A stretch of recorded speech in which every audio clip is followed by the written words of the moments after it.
We're gonna be like, oh, yeah, we can see ourselves. Amazing entrepreneurs. Entrepreneurs. There's a lot of vapes. I don't give a fuck.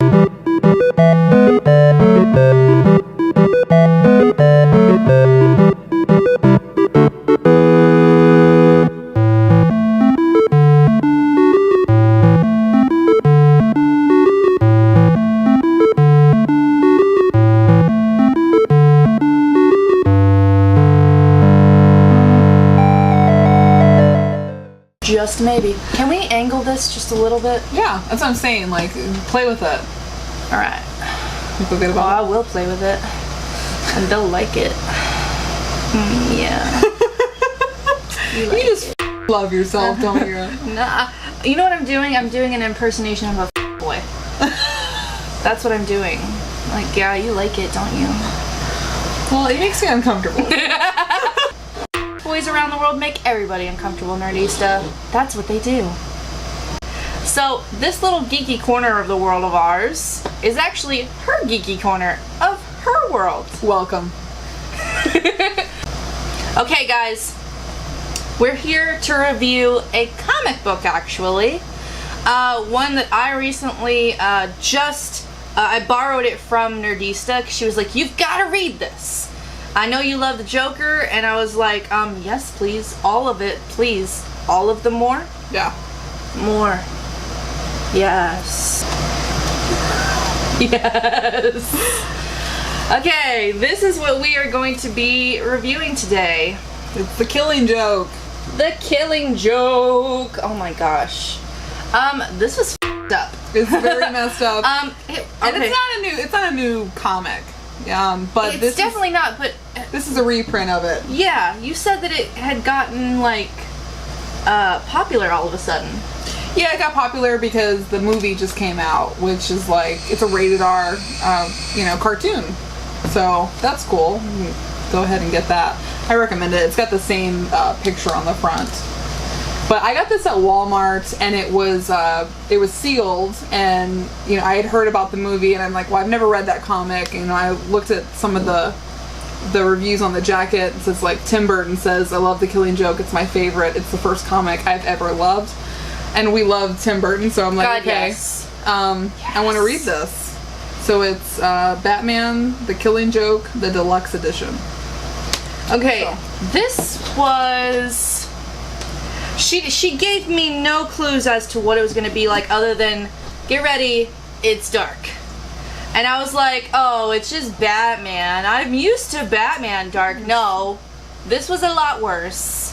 This was like... What was funny? This was sealed, but it was in the kids' books. Yeah. At Walmart. That doesn't make any sealed, sense. But I think this is not a children's book. This is definitely a rated R This is comic. not a children's book, okay? There's nudity. There's gore. There's mind-f***ery. Yeah, I mean, there is Joker. All things to do with Joker. I mean, it even had some of his backstory in it, and I found that really, really interesting and heartbreaking. Yes.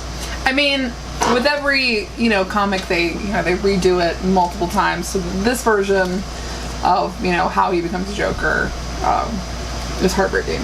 It really is. It not only because you see him try, like you see him when he was good. Mm-hmm. When he was so good that he did something bad so that he could take care of his wife and daughter, basically. Yeah. Or it was just the son or the daughter? I can't remember. I think it was just baby. The baby. Yeah. So he did something bad to take care of his family and his wife, who was pregnant, and it all went downhill so fast. I'm not sure if this is true, but I know that there's always something tragic that happens. I think it's been a girlfriend in the past or something to make this happen. Yeah. It's been told a couple different ways. And it even says that in the book. Yeah, but this way, for me, was probably the most tragic. I mean, I've ever... I gotta say, yeah. The most tragic one. they keep redoing his backstory and making it different in different comics, and it even touches on that in this comic. It actually breaks the fourth wall a little bit in this comic by saying, you know, sometimes I don't even know if that's really how it happened, because I always like multiple choice in my hallucinations or my memories or something like that. And I was like, oh dang, you're touching on the fourth wall right there, because it's talking about how many times his background, his backstory has been redone.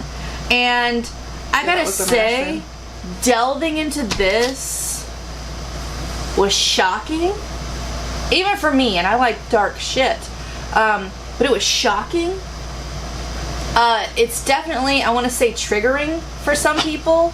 If you're easily triggered and you like comics, I probably would not pick this up. I'm just gonna say that right now. It was dark, like midnight on a rainy night, like dark. There's nudity. There's pictures of people that are nude. It's not like showing you the goodies, but it's shocking in a way that we won't be showing in this video.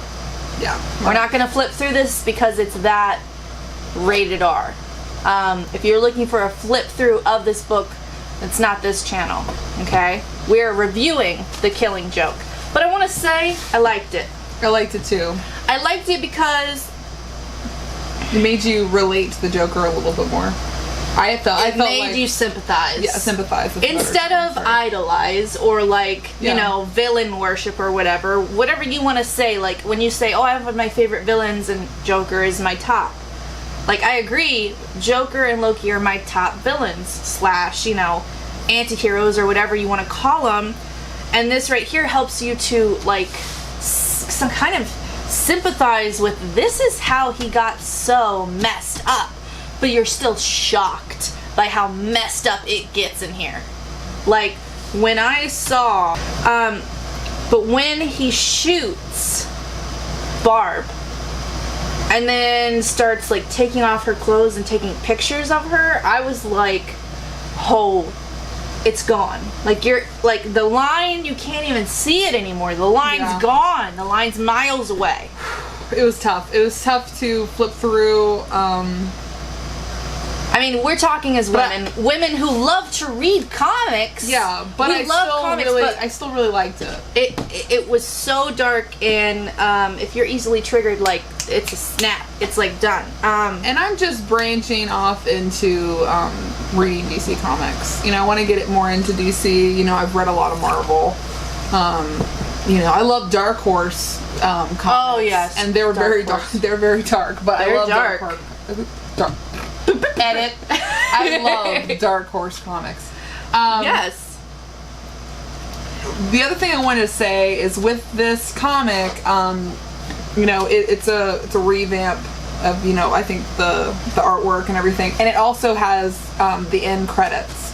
It has something extra at the end. So I watched the movie. I actually watched the movie before I read this, and I'm like, I really want to read the comic now. So I'm very late in the game with it.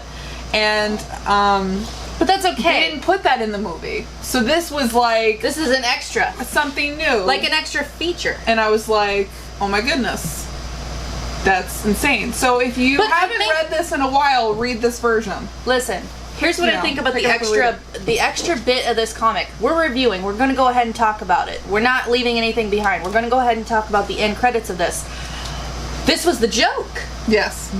The end credits of this makes it the joke. Yeah. You get the joke when you read all the way through this. You flip every single page. You have to read every single page of this. And if you do, you're gonna get the joke. Yes.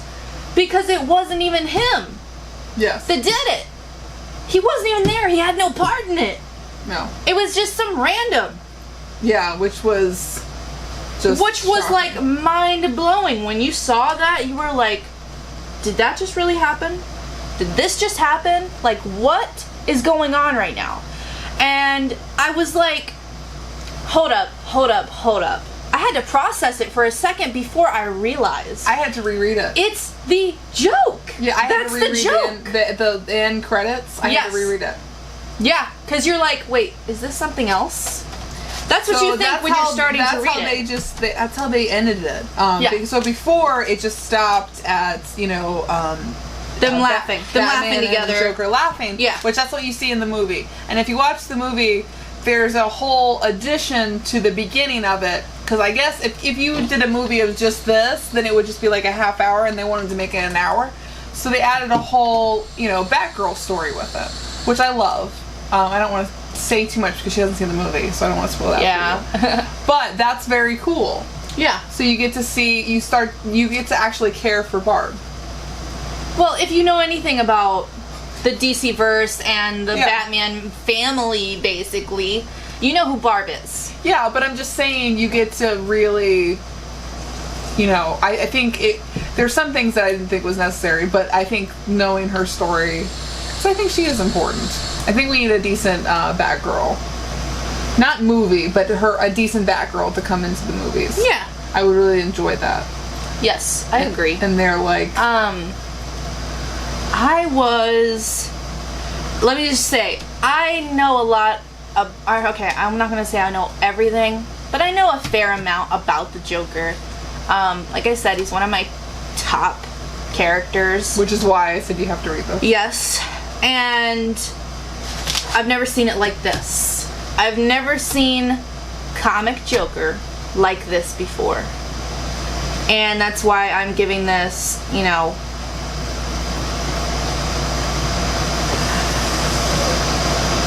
in the breaking the mold, I give it a 10. Yeah. In the shock value, I give it a 10. But viewer friendly, I give it a 3. Yeah, it's not viewer friendly. It's not viewer friendly because it's triggering to people that get easily triggered by the things we mentioned in this video. I'm not saying this is a bad comic. What I am saying is it's a rated R comic. It is definitely a rated R comic. I wouldn't let kids read this. Yeah, you wouldn't. I wouldn't at all, ever. I'd put this away up in the bookshelf. But I love it. I loved it. I really did. I'm excited to actually watch the movie. Yeah, and it's pretty much. Like I said, it's pretty much. So who voices the Joker in this movie? Mark Hamill. Mark Hamill, which he does a really good job.